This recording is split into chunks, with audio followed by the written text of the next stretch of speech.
রান্নাঘরের যে ময়লাগুলো আমরা প্রতিদিন ডাস্টবিনে ফেলে দিই, আপনি কি জানেন সেগুলোই আপনার গাছের জন্য কোটি টাকার ওষুধের মতো কাজ করতে পারে।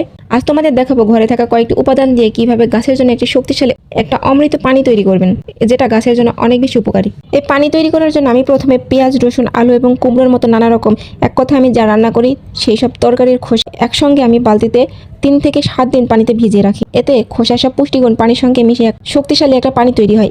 এরপর এই পানিটাকে আমি ছাঁকনি দিয়ে সেকে একদম পরিষ্কার আলাদা করে নিই। ছাকার পরেও এই পানিটা কিন্তু দেখতে পাচ্ছেন যে অনেক ঘন এবং অনেক কড়া। সরাসরি ডাইরেক্ট যেন এই কড়া এবং ঘন পানি আপনি গাছের গোড়ায় দিবেন না। এই পানিটা যতটুকু আছে তো সমপরিমাণে পানি আপনি এই পানির মধ্যে মিশাইবেন। মিশাই পানিটা একদম পাতলা করে নেবেন। আর এবার দেবো সেই সিক্রেট উপাদান, একটু হলুদের গুঁড়ো। হ্যাঁ, হলুদ গুঁড়ো। এই সারটিকে দ্বিগুণ শক্তিশালী করবে এই হলুদের গুঁড়ো। গাছের গোড়ায় পিঁপড়ে বা কোনো ফাঙ্গাস লাগাতে দিবে না এই হলুদ। এই যে তৈরি হয়ে গেল আমাদের ঘরোয়া প্রাকৃতিক উপায়ে তৈরি পুষ্টিকর জৈব পানি।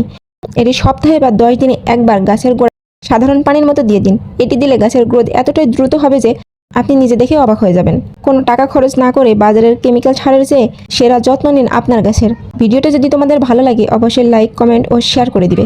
আর একটা ফলো দিয়ে যাবে। সম্পূর্ণ ভিডিওটি দেখার জন্য তোমাদের অসংখ্য ধন্যবাদ।